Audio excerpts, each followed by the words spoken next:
Recalcamento e a estrutura do aparelho psíquico. No primeiro momento, Freud encara o recalcamento como um processo pelo qual o consciente rejeita para fora de si todos os pensamentos ou atos de moral ou socialmente condenados pela consciência. A acumulação de recalcamentos constituiria o inconsciente, lugar psíquico onde ficariam depositados todos os desejos de atos e pensamentos socialmente impróprios para uma vida normal. Deste modo, a teoria do recalcamento origina em Freud uma primeira divisão do aparelho psíquico humano, habitualmente assim tipificado: consciente, função de relação moral e social e apreensão das representações do mundo; pré-consciente ou subconsciente, função de memória das representações do mundo e das relações morais e sociais; inconsciente, função de conservação dos desejos recalcados e de transformação da libido. Essa estruturação do aparelho psíquico pode ser facilmente percebida de outro modo.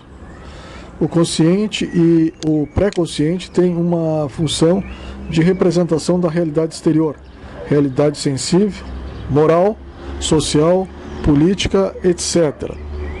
O inconsciente tem a função de, sob os imperativos da moral social, sob os constrangimentos das regras sociais, procurar o prazer individual. É nesse sentido que Freud afirma existirem dois grandes princípios orientadores e reguladores de todos os nossos pensamentos e comportamentos: o princípio da realidade e o princípio do prazer.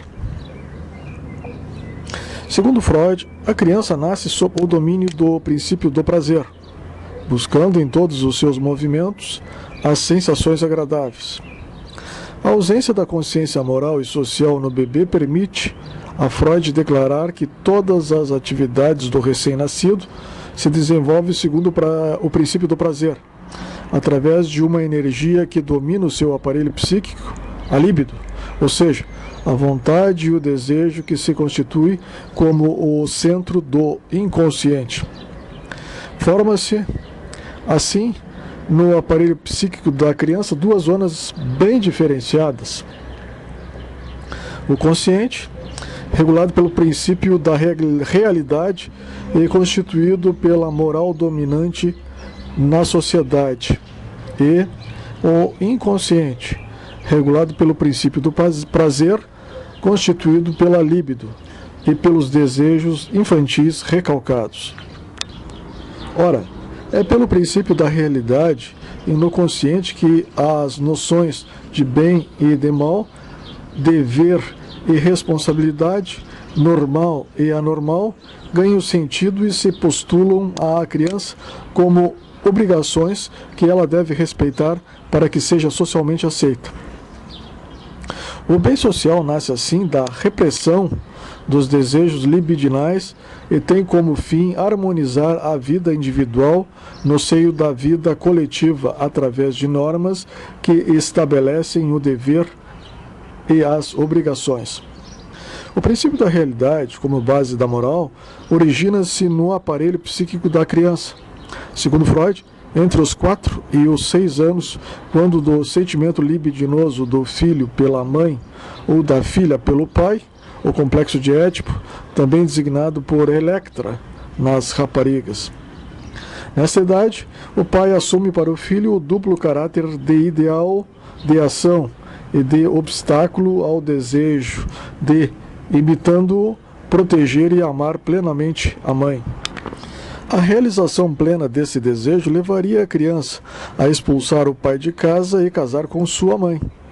Existe, assim, o desejo de absoluta afirmação e enaltecimento de si próprio, o narcisismo, e, por outro lado, a necessidade de reprimir os seus mais fundos desejos libidinosos com a mãe, acordando a sua ação com os hábitos morais que impedem a possibilidade de união sexual do filho com a mãe. O tabu do incesto. Ora, é pela repressão do complexo de Édipo e pela solidificação do tabu do incesto na criança que se origina em cada um de nós a consciência moral, expressão do princípio da realidade, a qual se integra no superego. Para além do inconsciente, do pré-consciente e consciente, Freud dividiu igualmente a estrutura do aparelho psíquico em 3 zonas dinâmicas. Superego, zona que reflete o princípio da realidade, consistindo na moral, na religião, nas filosofias e nos códigos sociais dominantes. Id, zona inconsciente das pulsões, da libido e dos desejos recalcados, regulada pelo princípio do prazer. Ego, reflexo momentâneo e pessoal do conflito entre os 2 princípios e que tenta traduzir um equilíbrio entre o id e o superego. A origem histórica do superego é, segundo Freud, contemporânea da origem do tabu do incesto. Primitivamente, os homens viviam numa horda sob o domínio ilimitado do poder de um chefe. Este possuiria todas as mulheres da horda e todas as crianças seriam seus filhos, os quais podiam acariciar, expulsar ou até mesmo matar. Um dia, os filhos rejeitados ter-se-iam revoltado e matado o seu pai comum. Após o assassinato do pai, os filhos conflituam entre si, disputando as mulheres, inclusive as próprias mães. Envergonhados pelo sentido de culpa e de remorso, resolvem então proibir para sempre o que o pai fizera e que eles próprios tinham querido fazer. Nascia assim o tabu do incesto. Este tabu ficou de tal modo gravado no inconsciente humano que se repete ontogenicamente através do complexo de Édipo. O sentimento de culpa gerado coletivamente pelo assassínio tornou-se tão forte que os filhos começaram a adorar o pai em forma de Deus, prestando-lhe culto e implorando-lhe as suas dádivas e misericórdia. A impossibilidade de saberem que o Deus ou o Pai os beneficia gera nos homens e nas crianças o sentimento de angústia, isto é, um impulso inconsciente que, embora reprimido pelo consciente, origina estados nervosos de expectativa e ansiedade, refletindo-se no consciente em forma de insegurança pessoal.